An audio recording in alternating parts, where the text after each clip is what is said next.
Cuando el juez pronunció 12 años de prisión, Victoria Mendoza sonrió. Era apenas una curva sutil en los labios, pero estaba allí, fría como el hielo, triunfante como una depredadora que acababa de descuartizar a su presa. Sebastián Rivera sintió que el mundo se desplomaba bajo sus pies mientras ese martillo judicial sellaba su destino. Pero lo que más lo destrozó no fue la sentencia, fue esa sonrisa, la sonrisa de la mujer a quien había salvado la vida a su hija 5 años antes de ese momento infernal en el tribunal. Sebastián caminaba por las calles iluminadas de la ciudad en una noche de diciembre. Las luces navideñas brillaban como promesas de felicidad mientras él regresaba de su oficina de ingeniería, cansado pero satisfecho. Su pequeña firma de consultoría estructural crecía lentamente, cada proyecto construido con honestidad y precisión técnica. Era una vida simple, decente, sin grandes lujos, pero llena de propósito.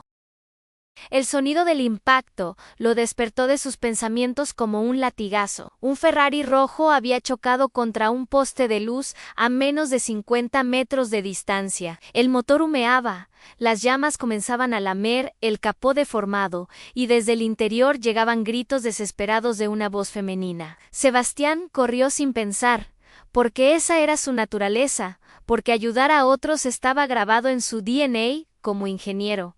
Como ser humano, la puerta estaba completamente trabada. Tomó una barra de hierro de una construcción cercana y la usó como palanca, sintiendo como sus músculos se tensaban mientras luchaba contra el metal retorcido. Las llamas se extendían, el calor se hacía insoportable, pero adentro había una joven de unos 20 años, inconsciente, sangrando por la frente. Logró abrir la puerta justo cuando el fuego alcanzó el tanque de gasolina. La explosión lo lanzó varios metros hacia atrás, pero tenía a la joven en sus brazos.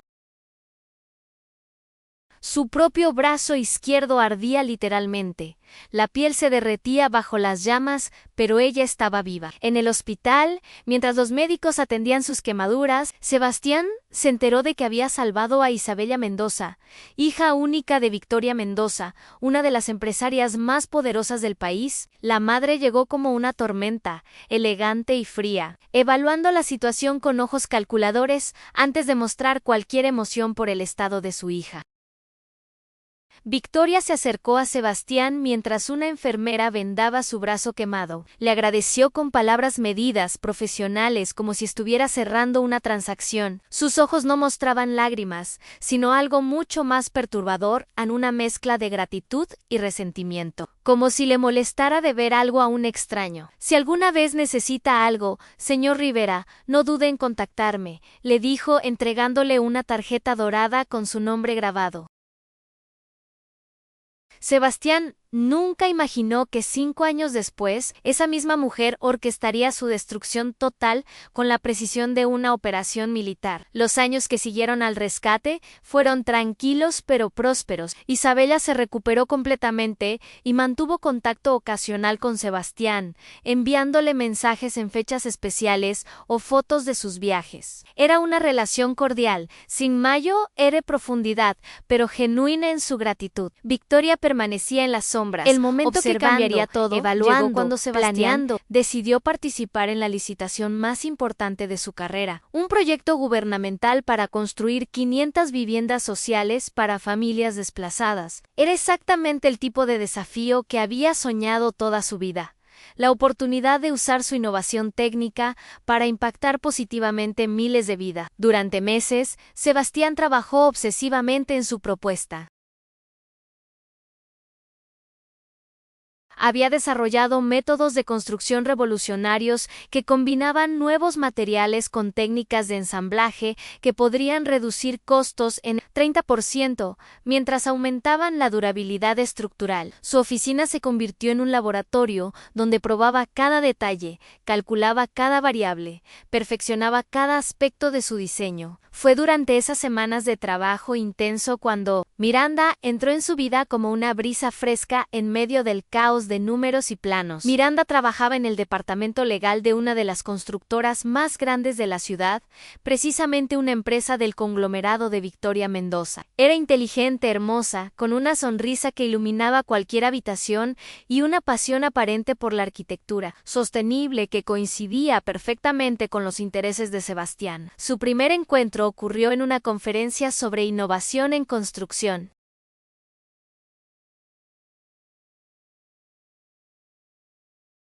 Sebastián había sido invitado a presentar sus nuevos métodos a un grupo de profesionales del sector. Miranda se acercó después de su presentación, con preguntas técnicas inteligentes y una admiración genuina por su trabajo. Lo que usted está proponiendo podría cambiar completamente la industria, le dijo con los ojos brillando de emoción. ¿Ha considerado las implicaciones de escalar estos métodos a nivel nacional? Fueron a tomar café después del evento.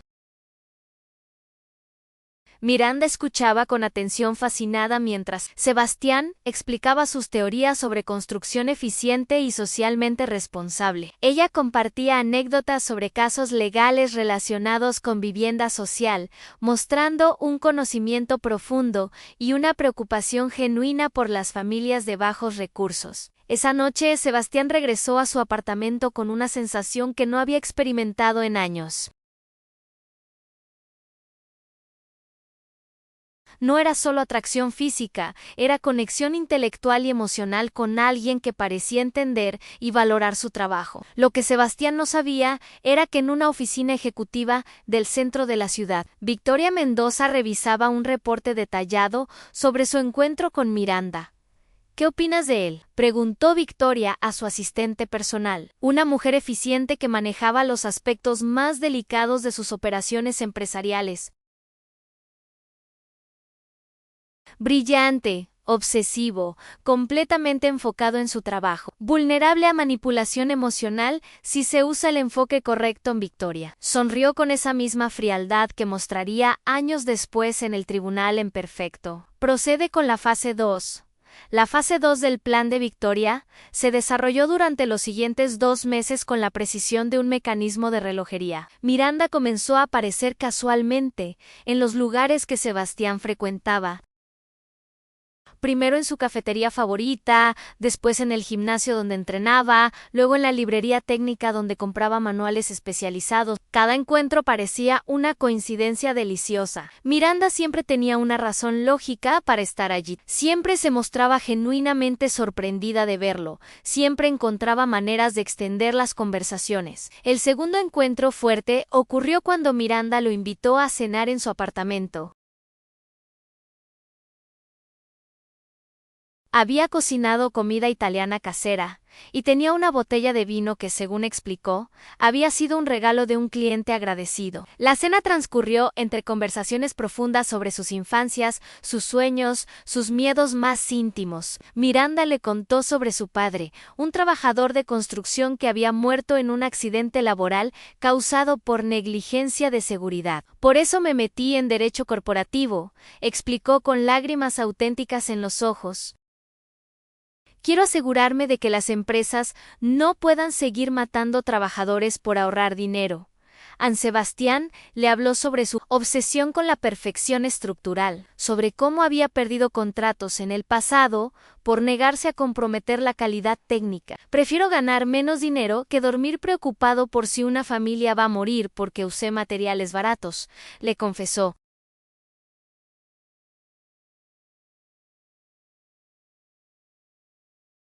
Esa noche hicieron el amor por primera vez, y Sebastián sintió que había encontrado no solo una compañera romántica, sino una aliada en su misión de construir un mundo mejor. Lo que no vio fue que Miranda fotografió discretamente algunos documentos de su proyecto que había dejado sobre la mesa del comedor, documentos que contenían especificaciones técnicas detalladas, presupuestos exactos y estrategias de presentación que serían invaluables para cualquier competidor.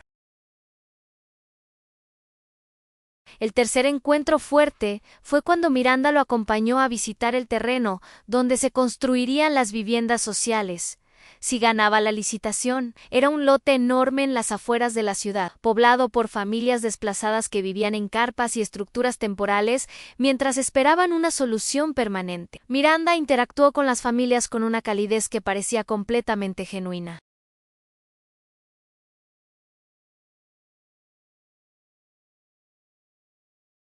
Jugó con los niños, escuchó las historias de las madres, tomó fotos del panorama desolador con aparente indignación por las condiciones inhumanas en que vivían estas personas. Tienes que ganar este proyecto, le dijo a Sebastián, con lágrimas en los ojos, mientras observaban a un grupo de niños jugando fútbol entre los charcos de agua sucia. Estas familias necesitan a alguien que realmente se preocupe por su bienestar, no solo por las ganancias.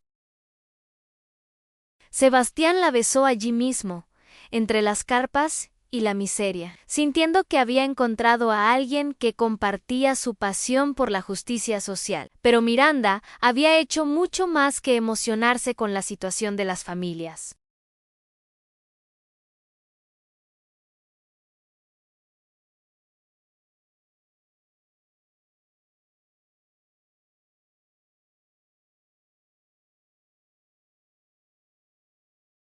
Había tomado mediciones discretas del terreno, había fotografiado ángulos específicos que revelaban desafíos de construcción que Sebastián tendría que enfrentar, y había grabado secretamente conversaciones donde él explicaba sus soluciones técnicas para esos desafíos. Esa información llegó a Victoria Mendoza antes de que Sebastián y Miranda regresaran a la ciudad.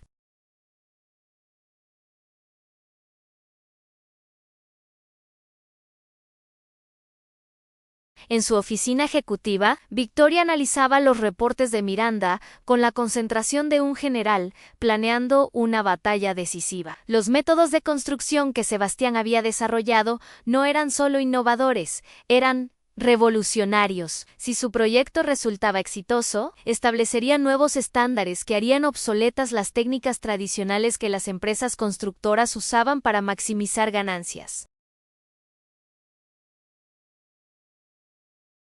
Si este hombre gana la licitación, va a arruinar toda la industria, murmuró Victoria mientras revisaba los cálculos de costos de Sebastián. Los gobiernos van a empezar a exigir estos estándares en todos lados. Vamos a perder millones. Pero había algo más personal en su motivación, algo que la carcomía desde la noche del accidente de Isabella. Victoria había construido su imperio sobre el control absoluto.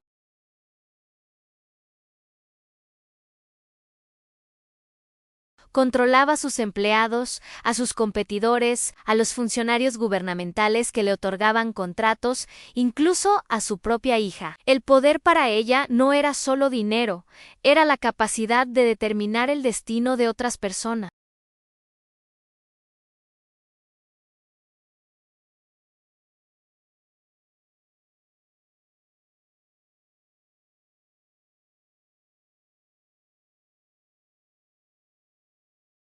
Sebastián Rivera representaba algo que Victoria no podía tolerar, un recordatorio constante de que había momentos donde no tenía control, momentos donde dependía de la bondad de extraños, momentos donde su cuidadosa construcción de poder se revelaba como lo que realmente era. Una ilusión frágil. La noche del accidente, Victoria había llegado al hospital sabiendo que Isabella había estado conduciendo bajo la influencia de drogas y alcohol. Los análisis de sangre lo confirmarían, y si la investigación policial procedía normalmente, el escándalo destruiría la reputación que Victoria había construido durante décadas. Su hija drogadicta, su falta de control familiar, su imagen pública de empresaria responsable, todo se desmoronaría. Pero Sebastián había complicado todo con su heroísmo inconveniente. Su intervención había salvado más que la vida de Isabella, había salvado la reputación de toda la familia. Los medios se enfocaron en la historia del rescate heroico, no en las causas del accidente. Los médicos, influenciados por la presión de Victoria y su equipo legal, clasificaron los análisis de sangre y reportaron el accidente como falla mecánica. Sebastián se convirtió en el héroe salvador, pero también en el único testigo de la vulnerabilidad de Victoria Mendoza. Y eso era inadmisible. Elimina el problema, le ordenó Victoria a su asistente personal. Usa el protocolo comprensive. El protocolo comprehensive era el método que Victoria había perfeccionado durante años para eliminar competidores y obstáculos, crear una red de acusaciones falsas tan complejas y convincentes que la víctima no solo perdiera su libertad, sino que quedara completamente desacreditada a nivel social y profesional. El primer paso era infiltrar completamente la vida personal y profesional del objetivo.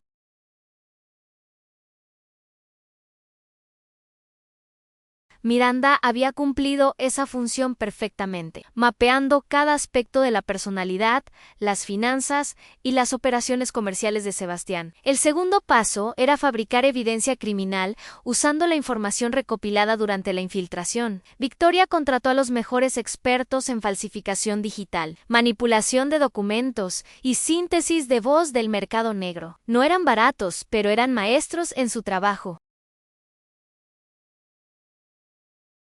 El tercer paso era construir una narrativa criminal que fuera creíble, coherente y imposible de refutar sin acceso a tecnología forense de primera generación que solo las autoridades tenían. El cuarto paso era ejecutar el plan cuando el objetivo estuviera en su momento de mayo, era vulnerabilidad y confianza. Sebastián presentó su propuesta para la licitación un martes por la mañana, convencido de que estaba a punto de ganar el contrato más importante de su carrera. Los funcionarios gubernamentales parecían genuinamente impresionados con su innovación técnica y sus cálculos de costos. Miranda había estado con él la noche anterior, celebrando anticipadamente con champán y promesas de matrimonio. «Vamos a cambiar el mundo», le había susurrado Miranda mientras hacían el amor después de la celebración. «Tu proyecto va a ser el modelo para todo el país». 3 días después, la policía llegó a la oficina de Sebastián con órdenes de arresto y allanamiento.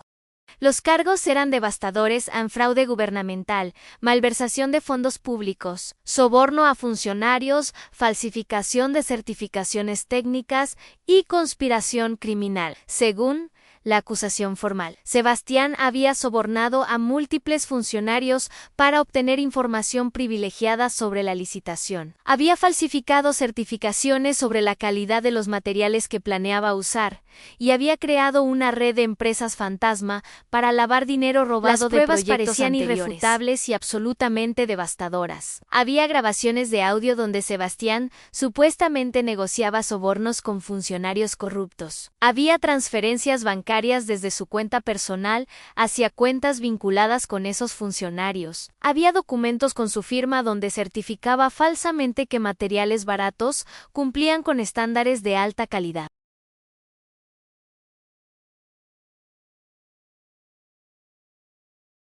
Había registros de comunicaciones donde coordinaba la creación de empresas fantasma para esconder dinero robado. Cada pieza de evidencia había sido fabricada con una precisión quirúrgica que desafiaba la detección. Las grabaciones de audio utilizaban tecnología de síntesis de voz tan avanzada que reproducía perfectamente las inflexiones y patrones de habla de Sebastián. Los documentos falsificados utilizaban papel, tinta y técnicas de impresión idénticas a los documentos genuinos. Las transferencias bancarias habían sido ejecutadas usando credenciales de acceso obtenidas durante los meses que Miranda había pasado infiltrando su vida personal. Sebastián intentó contactar a Miranda desesperadamente. Sus teléfonos estaban desconectados. Su apartamento estaba vacío, como si nunca hubiera vivido allí. Sus compañeros de trabajo en la constructora dijeron que Miranda había renunciado varias semanas antes y que no tenían información de contacto actualizada. Miranda había sido borrada de su vida tan completamente como si nunca hubiera existido. El abogado defensor que Sebastián contrató era competente, pero estaba completamente superado por la complejidad y el volumen de la evidencia fabricada. Nunca había visto un caso con tantas pruebas aparentemente sólidas. Admitió después de revisar los archivos: van a ser muy difíciles de refutar.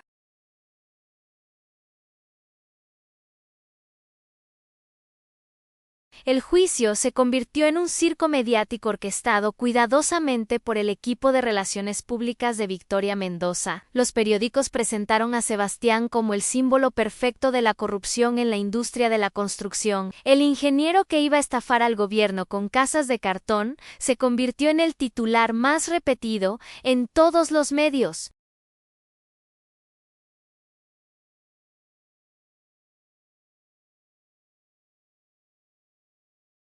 La televisión mostraba constantemente la foto de Sebastián junto a imágenes de edificios colapsados en otros países, sugiriendo que sus métodos fraudulentos podrían haber causado tragedias similares. Expertos en construcción, muchos de ellos sobornados o presionados por Victoria, aparecían en programas de noticias explicando cómo los materiales baratos que Sebastián supuestamente planeaba usar podrían haber resultado en estructuras mortalmente inseguras.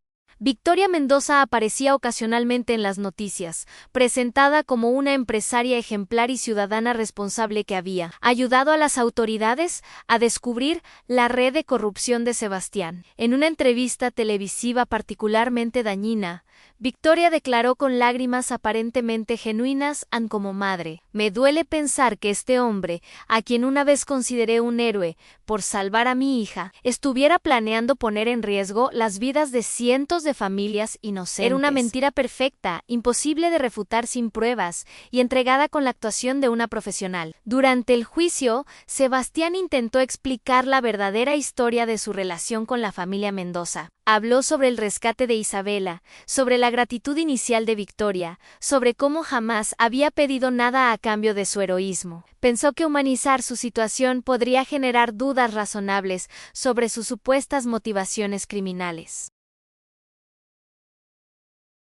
Pero esta información fue usada devastadoramente en su contra. El fiscal, un hombre ambicioso que sabía que procesar exitosamente un caso de alto perfil aseguraría su futuro político, construyó una narrativa aún más siniestra. Sebastián había orquestado el accidente de Isabela desde el principio. Había saboteado los frenos del Ferrari, causado el accidente, y después había aparecido como salvador para crear una conexión con la poderosa familia Mendoza. Todo como parte de un plan criminal a largo plazo para infiltrarse en círculos de poder y ejecutar esquemas de corrupción masivos. El fiscal presentó evidencia técnica que mostraba que los frenos del Ferrari habían sido manipulados profesionalmente, trajo expertos forenses que certificaron que alguien con conocimientos de ingeniería podría haber causado exactamente el tipo de falla que había llevado al accidente. La presencia de Sebastián en el lugar exacto en el momento exacto ya no parecía una casualidad heroica, sino una coincidencia demasiado conveniente para ser creíble. Señores del jurado, declaró el fiscal durante sus argumentos finales, tenemos aquí a un hombre que estuvo dispuesto a arriesgar la vida de una joven inocente para crear las condiciones de su propio heroísmo.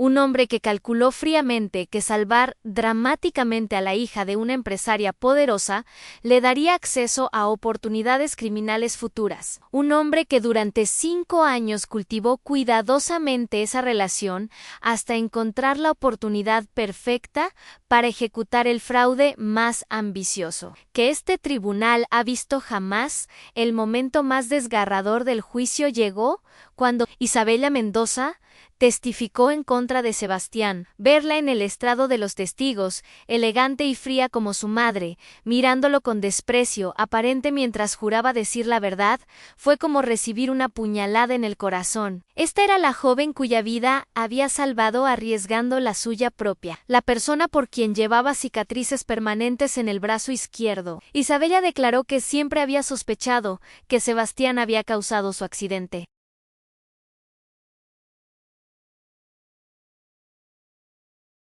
Describió cómo, durante los meses posteriores al rescate, él supuestamente había intentado manipularla emocionalmente con mensajes constantes y regalos aparentemente altruistas. Según su testimonio, los mensajes de Sebastián preguntando sobre su recuperación no eran expresiones genuinas de preocupación, sino intentos calculados de mantener una relación que pudiera explotar más tarde.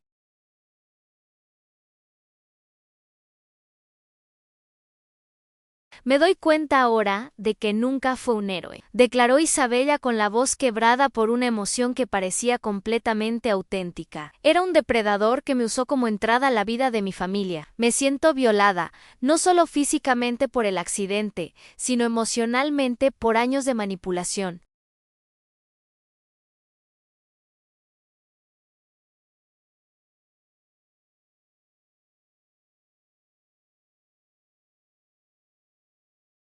Isabela describió supuestas conversaciones donde Sebastián había hecho preguntas aparentemente inocentes sobre los negocios de su madre, sobre contratos gubernamentales, sobre procesos de licitación. Según su versión, estas preguntas ahora se revelaban como reconocimiento criminal sistemático. Su testimonio fue técnicamente perfecto, emocionalmente convincente y completamente fabricado, pero sonaba absolutamente verdadero. Cada detalle encajaba con la narrativa criminal que habían construido alrededor de Sebastián. Cada emoción parecía genuina. Cada acusación se apoyaba en la anterior para crear una imagen coherente de manipulación a largo plazo y planificación criminal sofisticada. El veredicto fue unánime, culpable de todos los cargos. El juez, un hombre mayo ere con reputación de severidad pero justicia, leyó la sentencia con voz solemne: Señor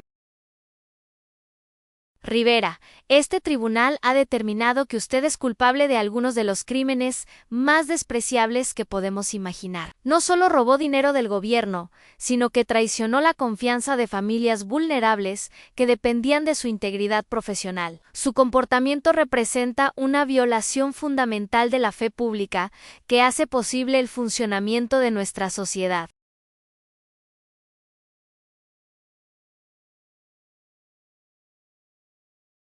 Por los cargos de fraude gubernamental, malversación de fondos públicos y conspiración criminal. Este tribunal lo sentencia a 12 años de prisión sin posibilidad de libertad condicional durante los primeros 5 años. El sonido del martillo judicial resonó en la cabeza de Sebastián como un disparo que terminaba con su vida anterior. Miró hacia la galería del público y vio a Victoria Mendoza sentada en la primera fila, observándolo con esa sonrisa fría que nunca podría olvidar.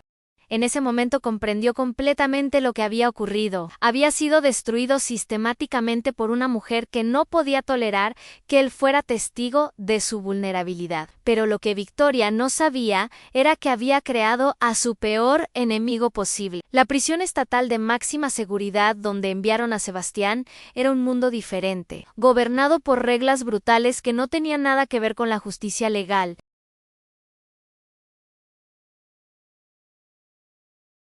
Llegó con la etiqueta de estafador del gobierno, una marca que lo colocaba en la categoría más despreciada de la jerarquía criminal. Los primeros días fueron una iniciación en el infierno. Su compañero de celda era un hombre llamado Víctor, condenado por tráfico de drogas, que lo recibió con una sonrisa que prometía problemas.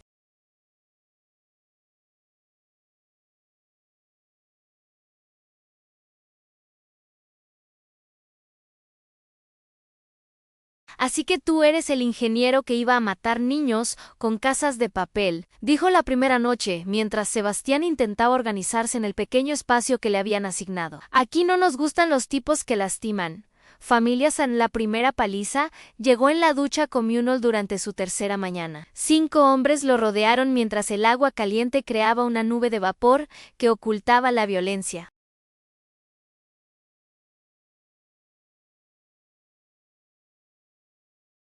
Lo golpearon sistemáticamente, concentrándose en áreas donde los moretones no serían visibles durante las inspecciones médicas rutinarias. Esto es solo para que entiendas las reglas, le explicó uno de ellos mientras Sebastián escupía sangre hacia el desagüe. Los tipos como tú pagan impuestos especiales aquí adentro, a las humillaciones eran constantes y calculadas. Le robaban su comida durante las horas de alimentación, vandalizaban sus pocas pertenencias personales.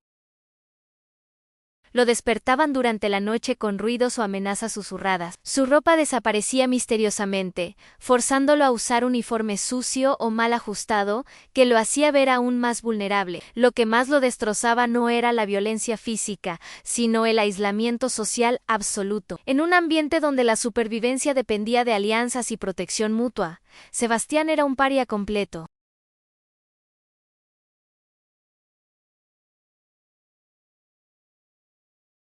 Los otros presos, sin importar sus propios crímenes, lo veían como algo peor que ellos a alguien que había traicionado la confianza pública por codicia personal. Durante los primeros 6 meses, Sebastián perdió 25 kilos. Su cuerpo se llenó de cicatrices nuevas que se sumaron a la que ya tenía por salvar a Isabella. Desarrolló insomnio crónico y una paranoia constante que lo hacía saltar al menor ruido inesperado. Pero gradualmente, algo empezó a cambiar en su interior.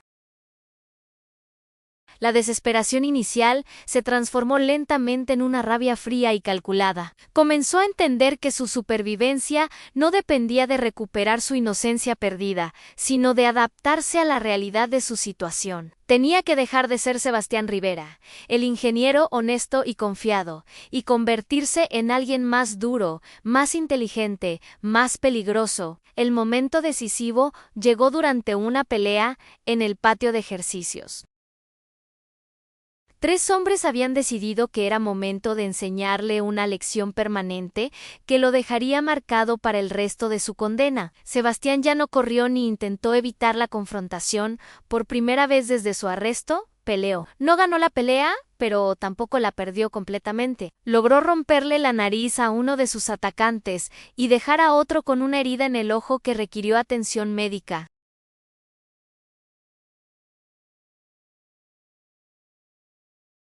Los guardias tuvieron que separarlos, y Sebastián terminó en confinamiento solitario durante 2 semanas. Pero algo fundamental había cambiado. Los otros presos habían visto que ya no era un blanco fácil. Fue durante su segundo año cuando conoció a Raúl Herrera, el hombre que cambiaría completamente el curso de su vida. Raúl era un veterano de 50 años que llevaba cumpliendo su ex condena por varios delitos menores. Era lo que en prisión llamaban un institucionalizado, alguien que había aprendido a navegar el sistema carcelario como otros navegaban el mundo exterior. Pero Raúl tenía algo que lo diferenciaba de los otros veteranos. Había sido periodista de investigación antes de que las drogas y el alcohol destruyeran su carrera. Raúl observó a Sebastián durante semanas antes de hacer contacto.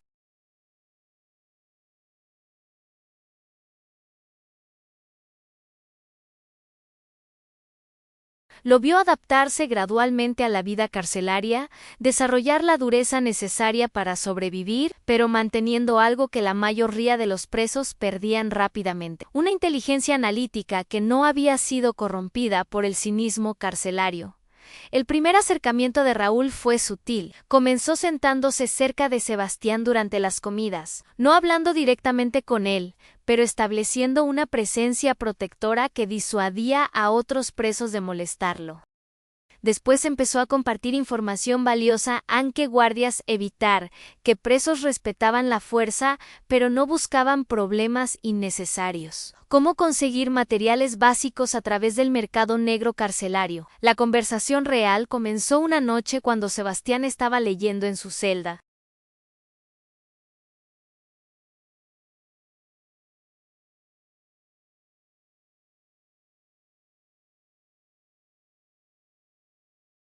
Raúl se acercó con una pregunta directa que cortó como un cuchillo. ¿Realmente hiciste lo que dicen que hiciste? Sebastián había aprendido a ser cauteloso con todos en prisión, pero algo en la manera de preguntar de Raúl le sugirió que esta conversación podría ser diferente. Le contó su historia completa, el rescate de Isabela, la relación con Miranda, el desarrollo de su proyecto innovador, la fabricación de evidencia, el juicio manipulado. Raúl escuchó sin interrumpir, haciendo ocasionalmente preguntas específicas sobre fechas, nombres, detalles técnicos que un mentiroso habría tenido dificultad de mantener consistente. Cuando Sebastián terminó, Raúl permaneció en silencio durante largo rato. Tu historia tiene demasiadas coincidencias para ser una mentira, dijo finalmente, pero también tiene demasiados detalles precisos para ser una fantasía. Alguien te hizo un trabajo profesional.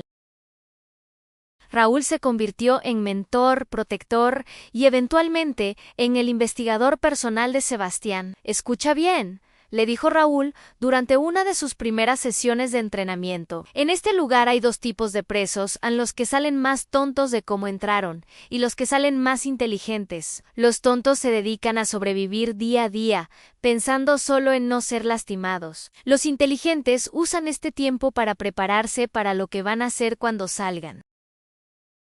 Raúl le enseñó todo lo que sabía sobre investigación, sobre cómo encontrar conexiones ocultas entre personas y organizaciones, sobre cómo documentar evidencia de manera que fuera legalmente admisible, sobre cómo construir casos sólidos paso a paso. También le enseñó algo más valioso en paciencia estratégica. La venganza servida caliente quema a quien la sirve, le explicó. La venganza servida fría destruye completamente al enemigo y libera al vengador. Usando contactos que aún tenía en el mundo del periodismo, Raúl comenzó a hacer preguntas discretas sobre el caso de Sebastián desde prisión. No podía hacer una investigación formal, pero podía plantar semillas de duda en periodistas que tenían los recursos para excavar más profundamente. Durante el tercer año de condena de Sebastián, Raúl había establecido contacto con un periodista joven llamado Carlos Ruiz, quien trabajaba para un periódico pequeño pero respetado. Carlos había seguido el juicio de Sebastián y siempre había tenido dudas sobre algunos aspectos de la evidencia presentada. Hay algo que no cuadra en ese caso, le había dicho Carlos a Raúl durante una de sus llamadas telefónicas semanales. Las grabaciones de audio son demasiado perfectas, los documentos son demasiado convenientes y la cronología es demasiado limpia. Los crímenes reales son más caóticos.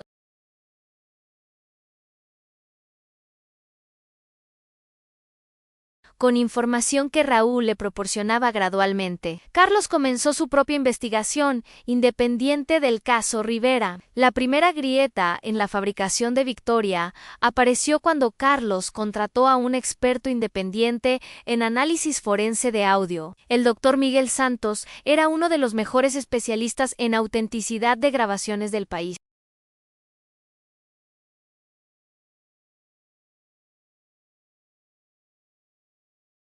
No había estado involucrado en el caso original de Sebastián y no tenía ningún interés financiero o político en los resultados de su análisis. Carlos le proporcionó las grabaciones que habían sido usadas como evidencia durante el juicio, diciéndole solamente que investigaba posibles irregularidades técnicas. El análisis del doctor Santos reveló anomalías sorprendentes.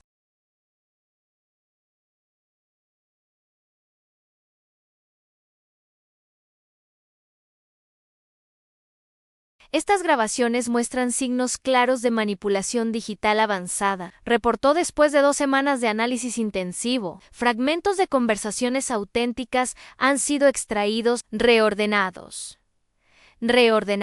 y combinados con audio sintético para crear diálogos que nunca ocurrieron realmente. Annie. Pero más importante aún, el Dr. Santos había identificado la tecnología específica usada para crear las grabaciones falsas. Era un sistema extremadamente sofisticado y caro, accesible solo para organizaciones con recursos financieros considerables y contactos en el mercado negro tecnológico. Quien hizo esto tenía acceso a tecnología de síntesis de voz que cuesta cientos de miles de dólares. Explicó el Dr. Santos, no es el tipo de equipo que un criminal individual podría obtener. Esto requirió financiamiento institucional.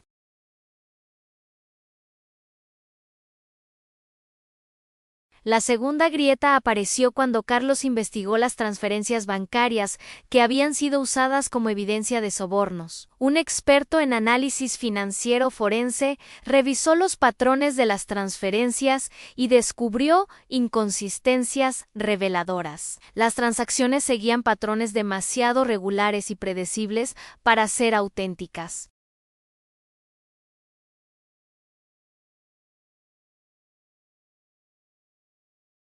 Los criminales reales varían sus métodos para evitar detección, pero estas transferencias habían sido ejecutadas con una consistencia que sugería automatización o planificación externa. Estas transferencias fueron diseñadas para ser descubiertas, concluyó el experto financiero. Un criminal genuino habría usado métodos más complejos para ocultar el dinero. Estas transacciones parecen más una demostración para una audiencia específica que un intento real de esconder actividad criminal. La tercera grieta fue la más devastadora.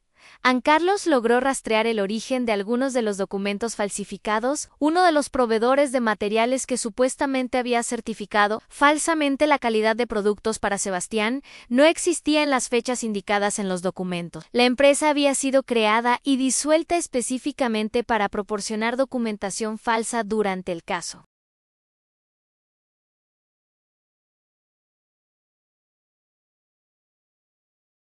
Pero los registros de creación de la empresa fantasma revelaron algo explosivo. Había sido financiada a través de una red de empresas subsidiarias que eventualmente conectaban con el conglomerado empresarial de Victoria Mendoza. Alguien creó una empresa completa solo para falsificar documentos contra ti, le explicó Raúl a Sebastián después de recibir la información de Carlos. Eso requiere planificación a largo plazo, recursos considerables y acceso a redes corporativas sofisticadas.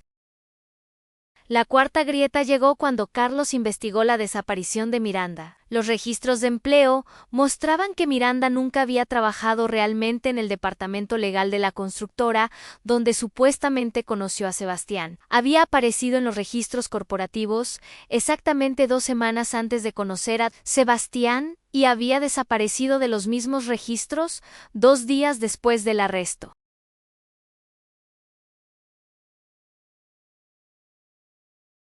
Su identidad completa había sido fabricada en documentos de identidad falsos, historial educativo falso, referencias laborales falsas. Miranda había sido una actriz profesional contratada específicamente para infiltrar la vida de Sebastián. Pero más importante, Carlos había descubierto rastros financieros que conectaban los pagos a Miranda con la misma red de empresas subsidiarias que habían financiado la empresa fantasma usada para falsificar documentos. La quinta y más explosiva grieta llegó cuando Carlos logró acceder a registros médicos antiguos del accidente de Isabela. Los registros originales del hospital, que habían sido clasificados y sellados, mostraban niveles de alcohol y drogas en la sangre de Isabella que habrían resultado en cargos criminales por conducir bajo la influencia.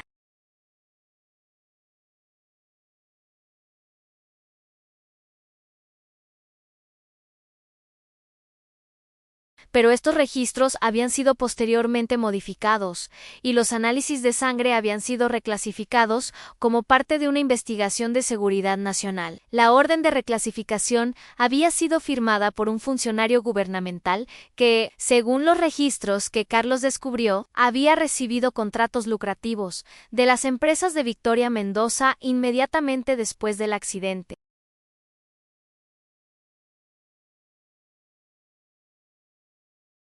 No solo te fabricaron un crimen, le explicó Raúl a Sebastián durante una de sus conversaciones nocturnas en prisión. Te usaron para encubrir un crimen real. Isabella estaba manejando drogada, y si hubiera muerto en ese accidente, la investigación habría destruido la reputación de toda la familia Mendoza por primera vez en años. Sebastián sintió algo que había creído perdido para siempre en esperanza de justicia.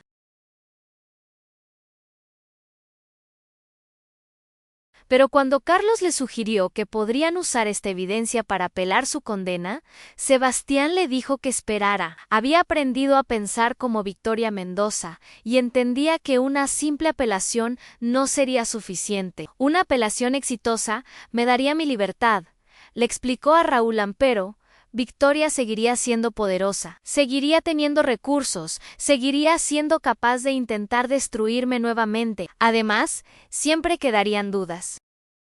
Siempre sería el hombre que fue acusado falsamente. Siempre habría susurros. Siempre habría sospechas. San Sebastián había desarrollado una comprensión profunda de cómo funcionaba realmente el poder en el mundo exterior. No se trataba solo de dinero o de influencia política, se trataba de narrativas públicas, de reputación social, de la capacidad de controlar cómo otros percibían la realidad. Quiero más que justicia, le confesó a Raúl. Quiero venganza total. Durante sus últimos 3 años en prisión, Sebastián se dedicó obsesivamente a preparar algo mucho más ambicioso que una simple apelación legal. Iba a destruir a Victoria Mendoza de la misma manera sistemática y pública que ella lo había destruido a él. Ahí lo primero que hizo fue estudiar completamente el imperio empresarial de Victoria.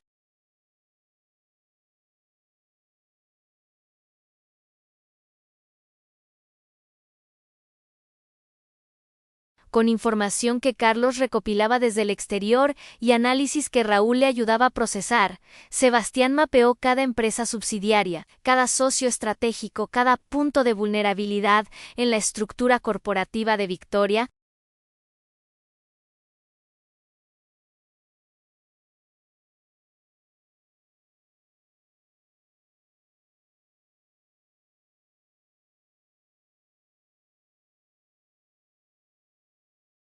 Descubrió que Victoria había construido su fortuna usando siempre el mismo método: identificar empresas con potencial pero propietarios vulnerables, crear crisis artificiales que forzaran ventas a precios ridículos, comprar por centavos y transformar esas empresas en máquinas de generar dinero. Su método era predatorio pero efectivo, y había destruido docenas de empresarios menores durante las últimas 2 décadas.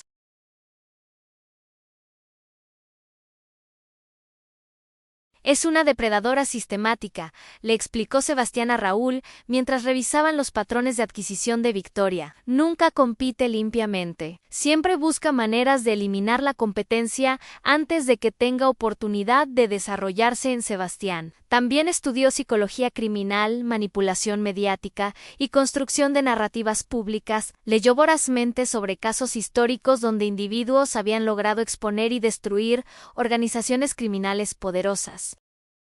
Aprendió sobre timing, sobre cómo crear crisis de reputación que se alimentaran a sí mismas, sobre cómo usar los medios para amplificar escándalos hasta que se volvieran imparables. También estableció contacto con antiguos empleados descontentos de las empresas de Victoria, con competidores que habían sido víctimas de sus métodos predatorios, con periodistas que habían intentado investigarla sin éxito en el pasado.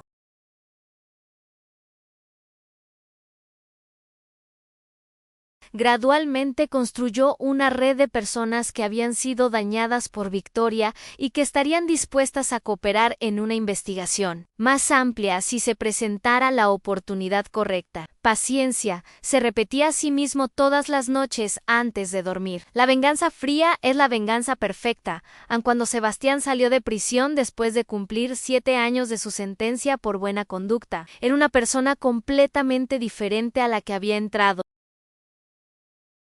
Físicamente, estaba en la mejor forma de su vida. Los años de ejercicio riguroso en prisión habían transformado su cuerpo en una máquina muscular y resistente. Su rostro había adquirido una dureza que no había tenido antes. Líneas de expresión que hablaban de sufrimiento superado y determinación implacable. Mentalmente, había desarrollado una paciencia y una frialdad que le habrían sido inconcebibles en su vida anterior.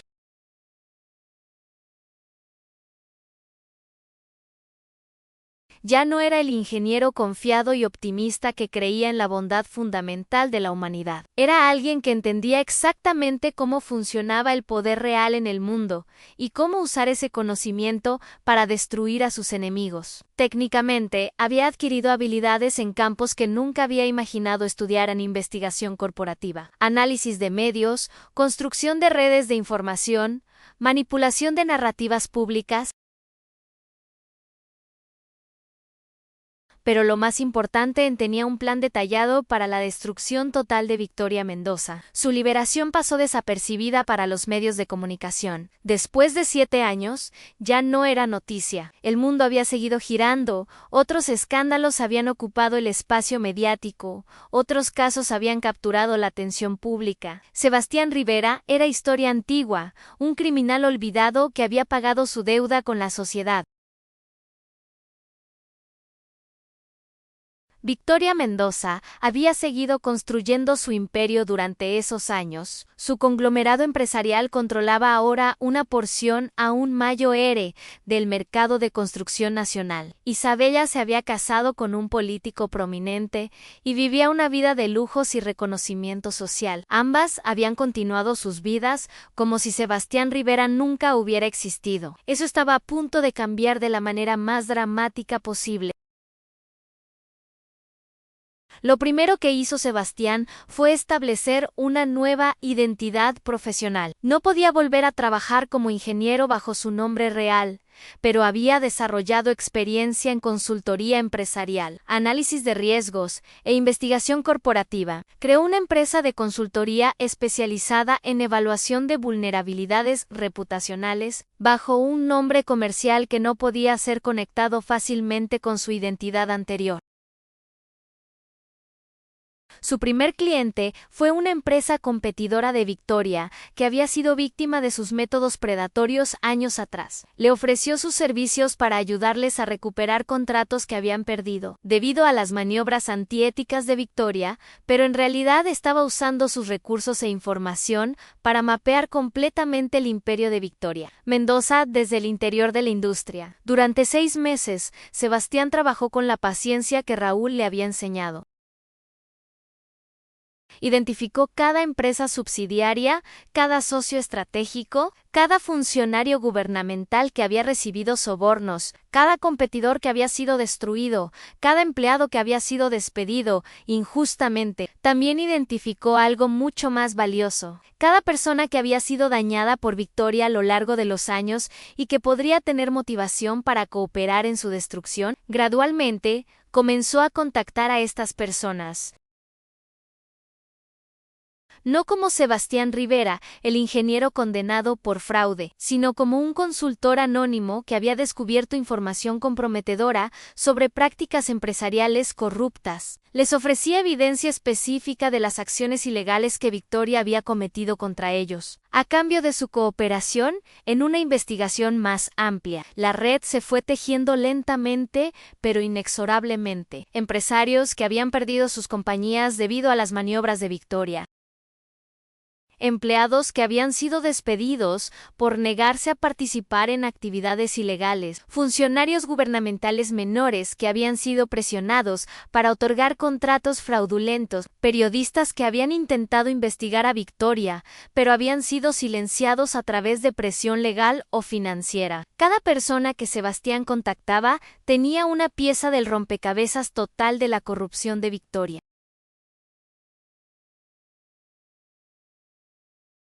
Individualmente, sus historias no eran suficientemente poderosas para dañar a alguien con los recursos de Victoria, pero combinadas y coordinadas cuidadosamente, formarían una avalancha imparable. El momento perfecto para atacar llegó cuando Isabela Mendoza de Herrera anunció su candidatura para el Senado Nacional. Su campaña se basaba en una plataforma de transparencia gubernamental, lucha contra la corrupción empresarial y protección de familias vulnerables contra empresarios predatorios.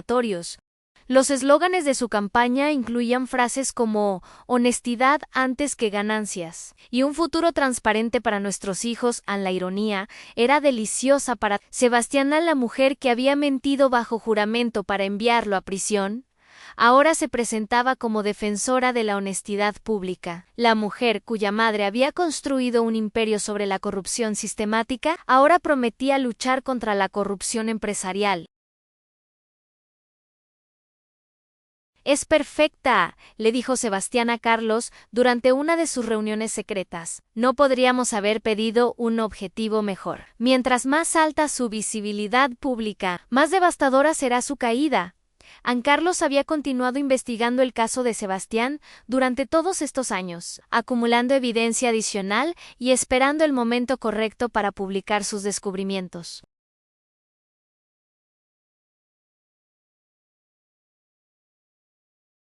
Ahora tenía un archivo completo que no solo probaba la inocencia de Sebastián, sino que revelaba un patrón sistemático de comportamiento criminal que se extendía por más de una década. Pero Sebastián le pidió que esperara hasta que Isabella estuviera en plena campaña electoral, hasta que Victoria hubiera hecho múltiples apariciones públicas apoyando a su hija, hasta que ambas estuvieran en su momento de mayor visibilidad y vulnerabilidad mediática. El ataque comenzó un martes por la mañana, 3 semanas antes de las elecciones senatoriales, cuando Isabela lideraba las encuestas con una ventaja cómoda. Carlos publicó su investigación con el titular «Ann, la verdad detrás del caso Rivera». Como una empresaria poderosa, destruyó a un hombre inocente para proteger su imperio criminal. El artículo era devastador, pero meticulosamente documentado.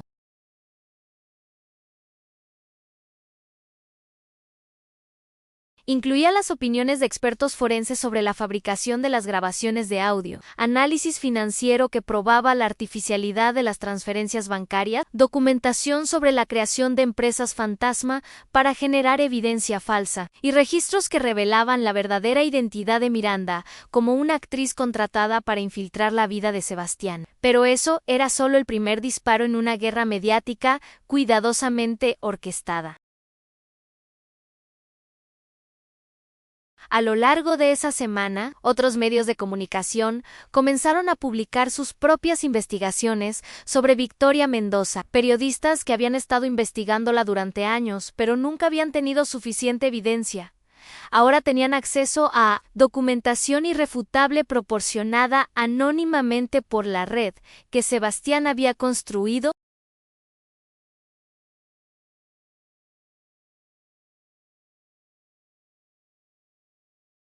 El miércoles, un canal de televisión nacional transmitió un especial sobre el método Mendoza. Ann, como una empresaria, construyó un imperio destruyendo competidores. El programa incluía entrevistas con docenas de víctimas de las prácticas predatorias de Victoria, desde pequeños empresarios arruinados hasta trabajadores despedidos por negarse a participar en actividades ilegales.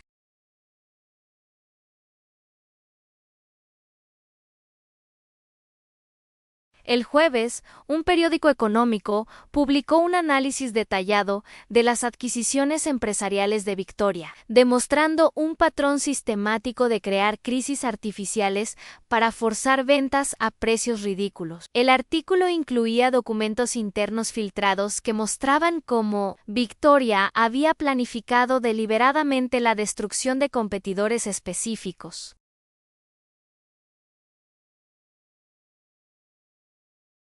El viernes, El viernes, una revista de investigación reveló la red de sobornos que Victoria había usado para obtener contratos gubernamentales durante más de una década. La investigación incluía grabaciones auténticas de conversaciones donde Victoria discutía explícitamente el pago de sobornos a funcionarios específicos. Para el fin de semana, el escándalo había adquirido momentum propio.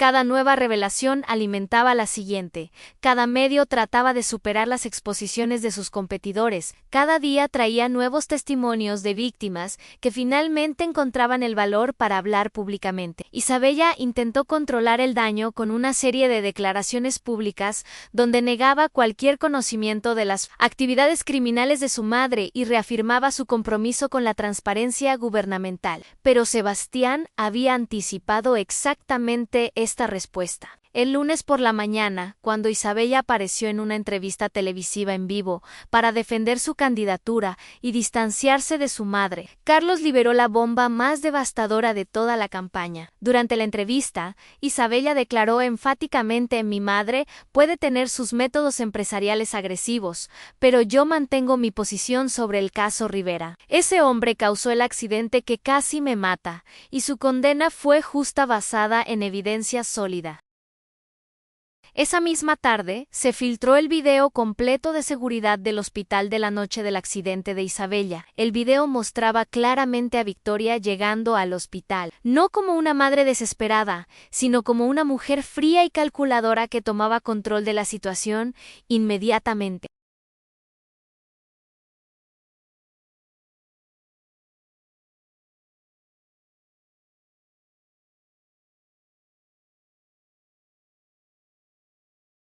El audio capturaba su conversación completa con los médicos, donde les ordenaba específicamente clasificar los resultados de los análisis de sangre de Isabella y reportar el accidente como falla mecánica en lugar de conducción bajo la influencia. Quiero que los análisis de drogas y alcohol desaparezcan de los registros permanentemente, se escuchaba decir a Victoria con voz clara e inequívoca. Este accidente fue causado por falla de frenos.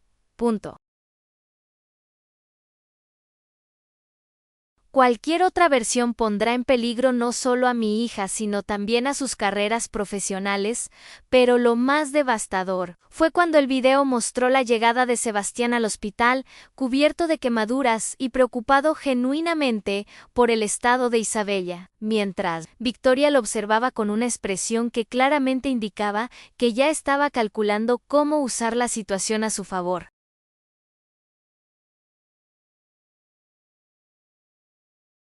Simultáneamente con el video, se publicaron los registros médicos originales que mostraban niveles de alcohol y drogas en la sangre de Isabella que habrían resultado en cargos criminales graves. Los análisis mostraban que Isabella había consumido cocaína y alcohol en cantidades que hacían que conducir fuera no solo irresponsable, sino potencialmente mortal para ella y otros. El impacto fue inmediato y absoluto. Isabella se vio obligada a retirar su candidatura senatorial esa misma noche. En una declaración escrita leída por su equipo legal, admitía errores de juicio en mi juventud, pero mantenía que no tenía conocimiento de las actividades criminales de su madre hasta las revelaciones recientes. Su esposo, el político prominente, anunció su separación matrimonial al día siguiente para proteger su propia carrera política de las consecuencias de las acciones de su esposa y su familia política.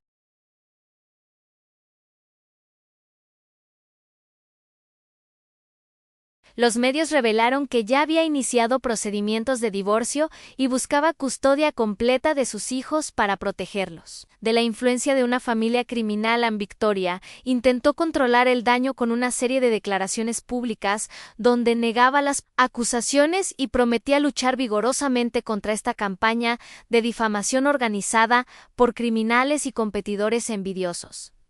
Pero era demasiado tarde. La avalancha había comenzado y ya no podía ser detenida. Sus empresas comenzaron a perder contratos masivamente, cuando gobiernos municipales y estatales suspendieron todas las licitaciones pendientes, mientras se resuelven las investigaciones criminales sobre prácticas empresariales corruptas, los bancos cancelaron líneas de crédito corporativo citando riesgos reputacionales inaceptables. Los socios comerciales comenzaron a distanciarse públicamente, cancelando joint ventures y rompiendo contratos de colaboración. Sus empleados comenzaron a renunciar en masa, temiendo ser asociados con una organización criminal. Los ejecutivos de nivel medio, que conocían detalles internos sobre las operaciones ilegales de Victoria, comenzaron a negociar acuerdos de inmunidad con los fiscales a cambio de testimonio contra ella. Pero lo más devastador para Victoria fue la reacción de la alta sociedad donde había construido cuidadosamente su identidad durante décadas.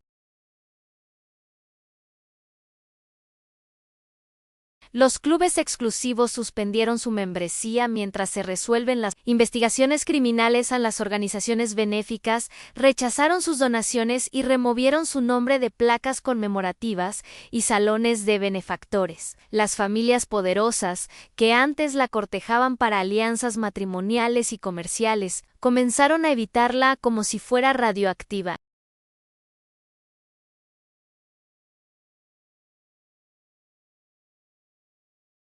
En menos de 2 semanas, Victoria Mendoza pasó de ser una de las mujeres más poderosas y respetadas del país a ser una paria social completa. Pero Sebastián no había terminado con su venganza. La evidencia que había estado acumulando durante años no solo probaba su propia inocencia y revelaba la fabricación sistemática de su caso, sino que documentaba un patrón de comportamiento criminal que se extendía por más de una década y había afectado a cientos de víctimas. La Fiscalía General, enfrentando presión pública masiva y evidencia irrefutable de corrupción a gran escala, no tuvo otra opción que abrir una investigación criminal formal completa. El arresto de Victoria fue cuidadosamente orquestado para máximo impacto mediático.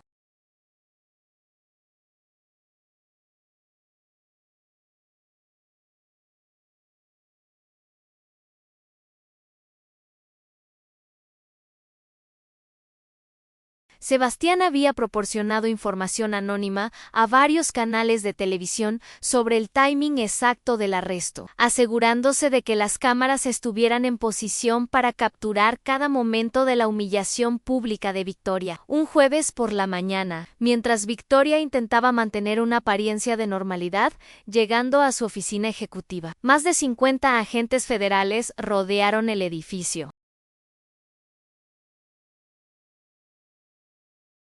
Las imágenes aéreas mostraron la operación masiva mientras helicópteros de noticias transmitían en vivo. Victoria fue arrestada en su oficina, frente a empleados aterrorizados y cámaras de televisión que habían sido conveniente alertadas sobre la operación. Las imágenes de una de las mujeres más poderosas del país siendo esposada, leyéndole sus derechos y escoltada hacia un vehículo policial se transmitieron en vivo por todos los canales nacionales.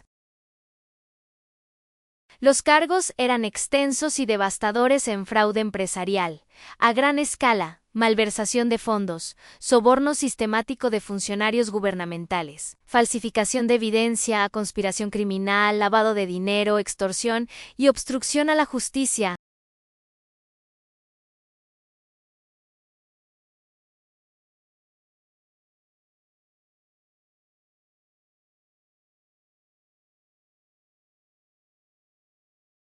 Isabella fue arrestada el mismo día en su mansión, acusada de perjurio por su testimonio falso durante el juicio de Sebastián, obstrucción a la justicia por su participación en el encubrimiento del accidente, y conspiración criminal por su conocimiento y participación en las actividades ilegales de su madre.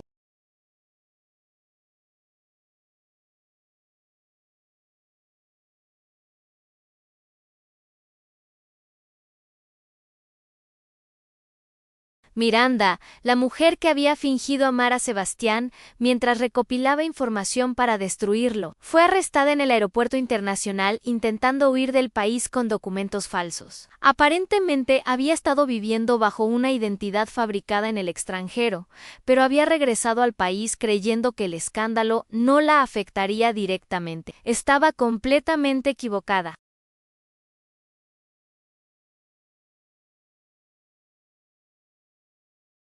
El juicio de Victoria Mendoza se convirtió en el evento mediático más seguido del año, transmitido en vivo por múltiples canales y seguido obsesivamente por una población que finalmente veía a una figura poderosa enfrentando consecuencias reales por sus acciones. Cada día del juicio traía nuevas revelaciones sobre la extensión y sofisticación de la red criminal de Victoria.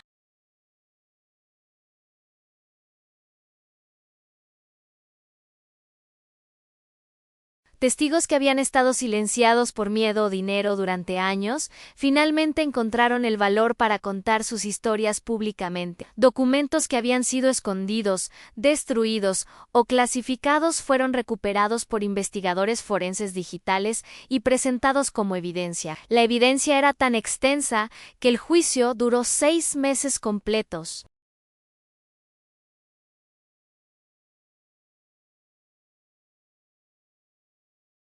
Sebastián testificó durante 5 días consecutivos, no como el acusado confundido y desesperado que había sido 8 años antes, sino como la víctima principal de una conspiración criminal que había durado décadas. Contó su historia completa con la precisión de un ingeniero y la pasión de un hombre que había sufrido injusticia masiva, pero había logrado superarla.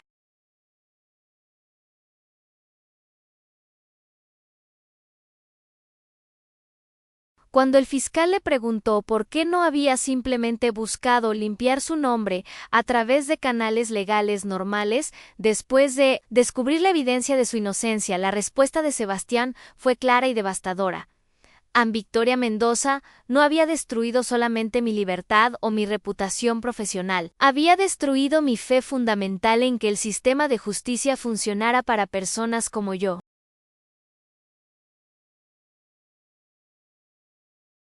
La única manera de restaurar esa fe era demostrar que la justicia real, aunque tardía y difícil, todavía era posible cuando la verdad se combina con determinación implacable.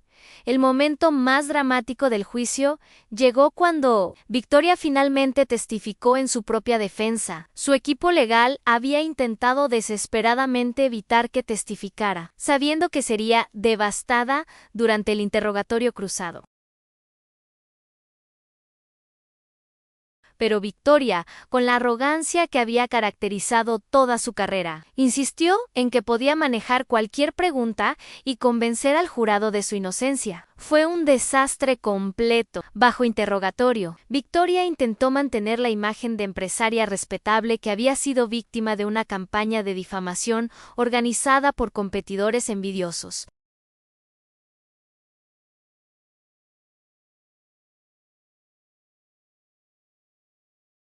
Pero cuando el fiscal comenzó a presentar grabaciones auténticas de sus conversaciones donde discutía explícitamente actividades criminales, su compostura comenzó a desmoronarse. ¿Reconoce su voz en esta grabación donde ordena la falsificación de documentos técnicos para el caso Rivera? Preguntó el fiscal reproduciendo una grabación cresta u clara. Esa conversación fue tomada fuera de contexto, respondió Victoria, pero su voz temblaba por primera vez en décadas.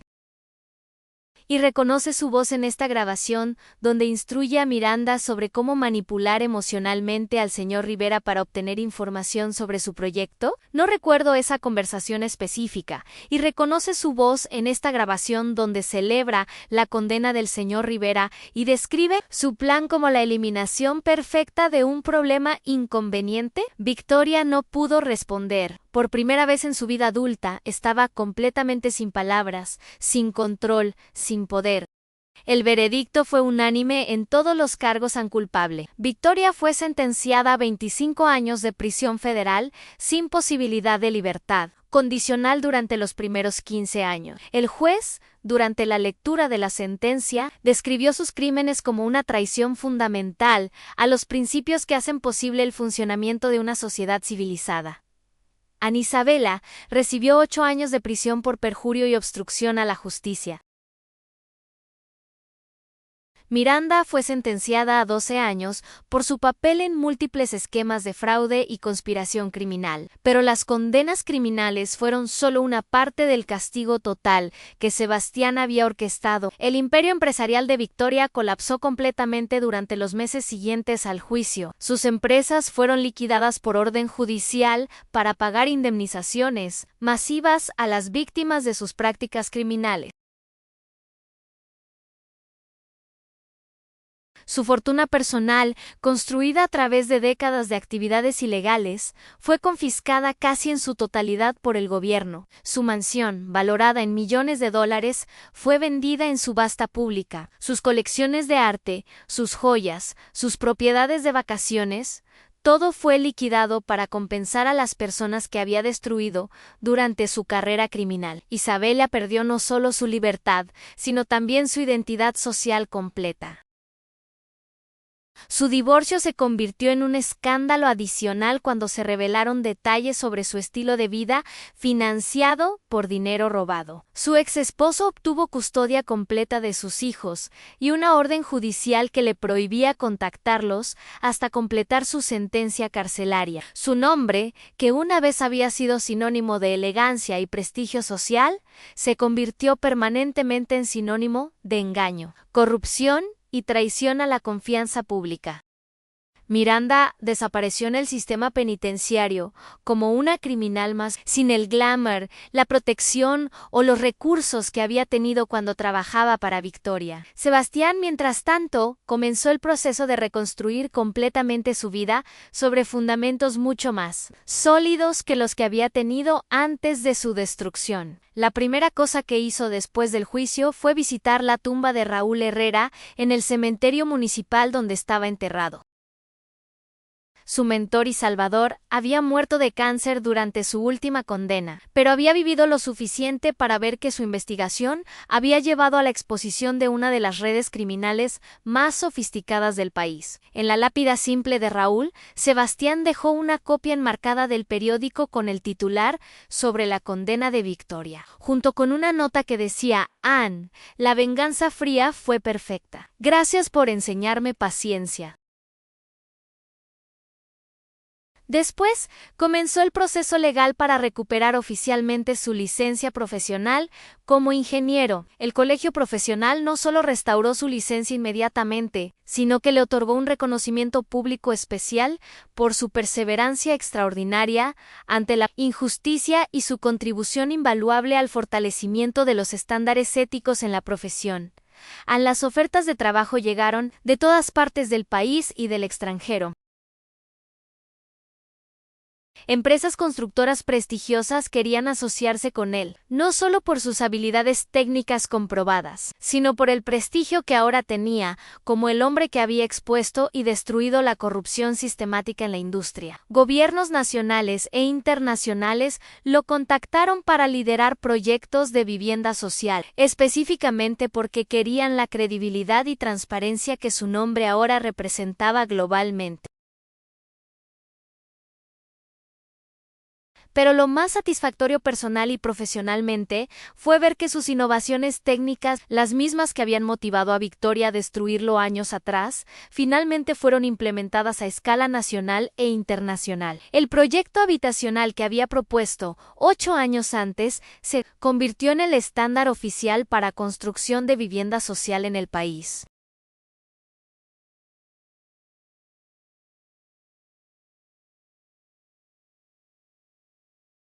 Sus métodos fueron adoptados por organizaciones internacionales de desarrollo, y miles de familias en múltiples países ahora vivían en hogares construidos usando las técnicas que él había desarrollado.